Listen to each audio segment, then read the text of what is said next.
Minute में मैं आपको क्लियर करना चाहता हूं। एक गांव के अंदर एक पुजारी जी थे जिनका भगवान पे बहुत अटूट विश्वास था। वो अपने घर परिवार को नहीं ध्यान देते थे, लेकिन भगवान को ध्यान देते थे, पूजा करते थे, अर्चना करते थे। एक बार की बात है, उस गांव के अंदर बंधा टूट गया, गांव के अंदर पानी आने लगा, यानी बाढ़ आना शुरू हो गई। तो गांव के लोग उनके पास गए, बोले पुजारी जी आप मेरे साथ चलो, मैं आपको सुरक्षित जगह पे लेके चलता हूं जहां बाढ़ नहीं है।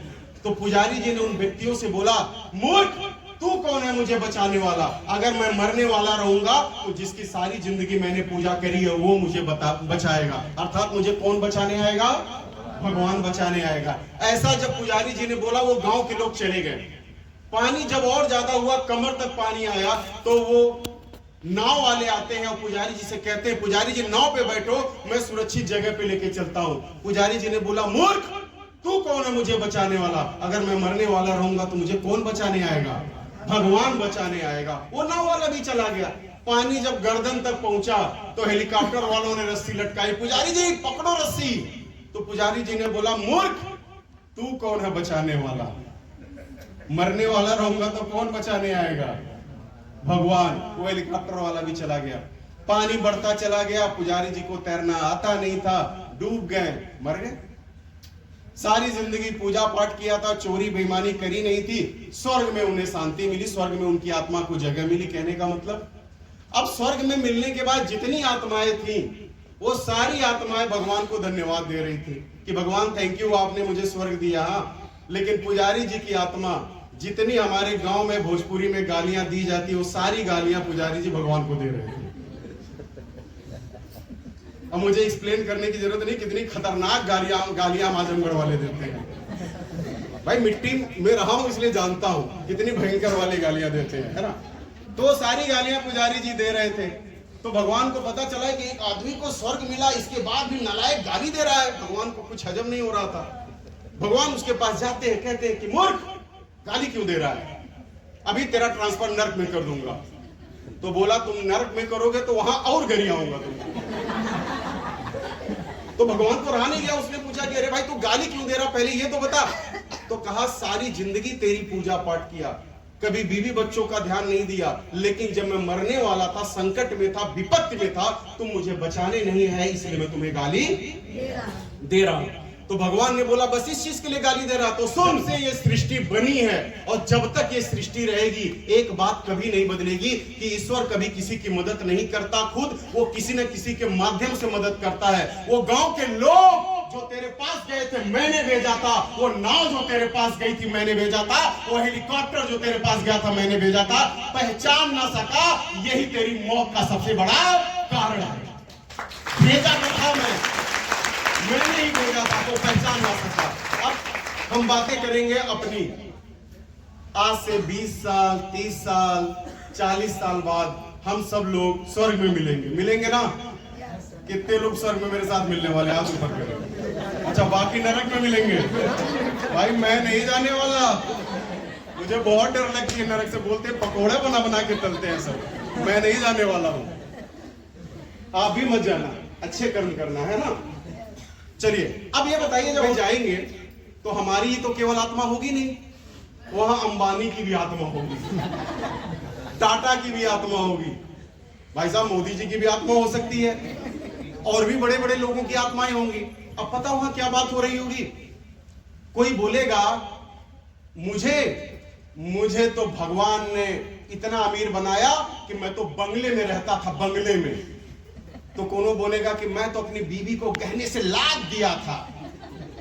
कोई बोलेगा बस मेरा बेटा तो अमेरिका में पढ़ता था, अमेरिका में। कोई बोलेगा मेरे तो अकाउंट में कई करोड़ रुपए थे। अब ये सब बात जब आप सुनोगे तो आपको भी अच्छा नहीं लगेगा, और हो तो आप आजमगढ़ वाले, तो आप देना शुरू करोगे। देखो आपको ने पहले से मूड बना लिया करना क्या है ना।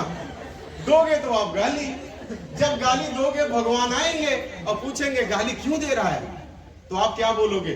उसको बंगला दिलाया, उसको कार दिलाया, उसको विदेश भेजा, मुझे क्या दिया? मुझे गरीब पैदा किया, गरीब मार डाला, बुला लिया।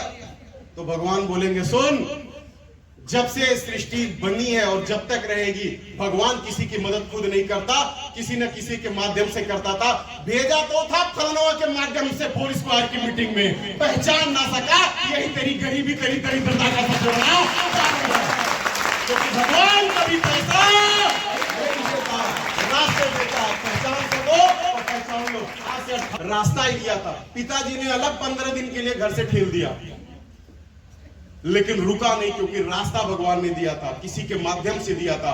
खुद थोड़ी कहते उठ जाके ज्वाइन कर ले, बल्कि किसी ने किसी को भेजा, उसके माध्यम से मीटिंग में गया, देखा, निर्णय मेरा था, और फिर वहां से कभी पलट के नहीं देखा और जिंदगी में फिर आगे बढ़ता गया। तो याद रखिएगा कि इंसान ही जीवन का आनंद लेता है, ज्यादा होशियार तो हमेशा उलझा हुआ होता है।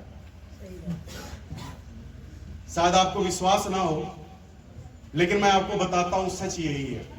जो लोग, जैसे इस मीटिंग में बहुत सारे लोग आ गए, कुछ लोग अपने आप को बहुत बुद्धिमान मतलब मान के ही बैठे होंगे कि मैं तो बहुत बुद्धिमान हूं, ये सब बेकार।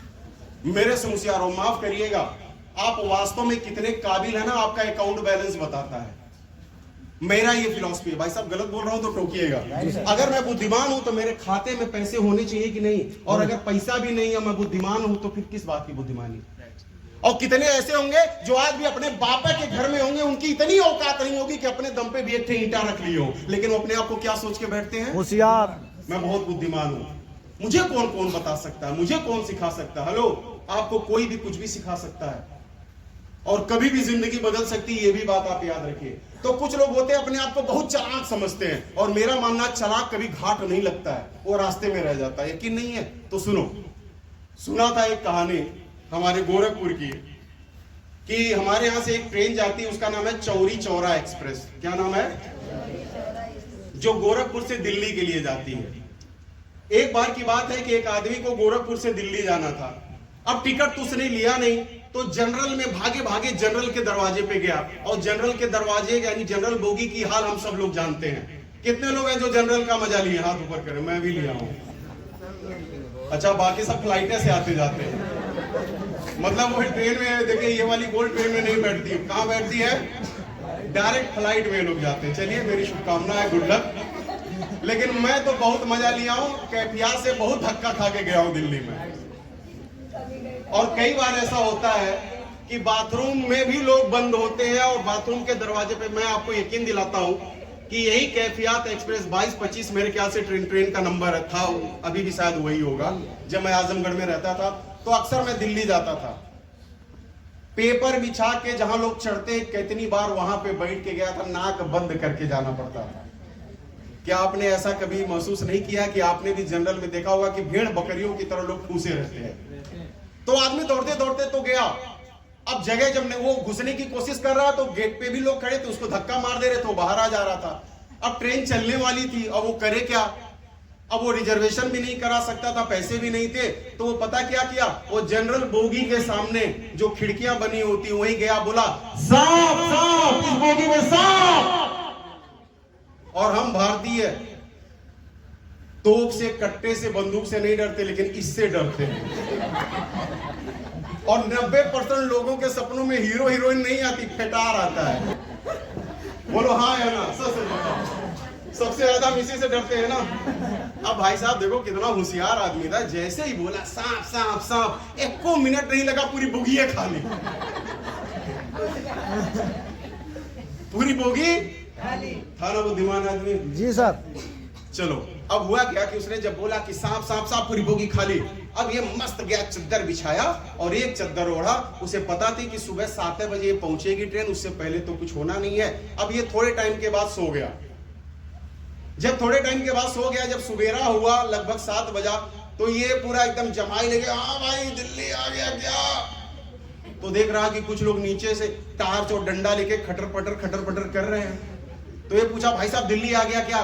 तो लोगों ने बोला नहीं। तो बोला कि क्यों, कौन सा स्टेशन है? तो बोला गोरखपुर। कह रहा कहीं ट्रेनवा चली नहीं क्या? तो बोला ट्रेनवा चली, इसमें सांप घुस गया, तो इसलिए डब्बा काट दिया गया, बाकी ट्रेनवा दिल्ली पहुंच गई।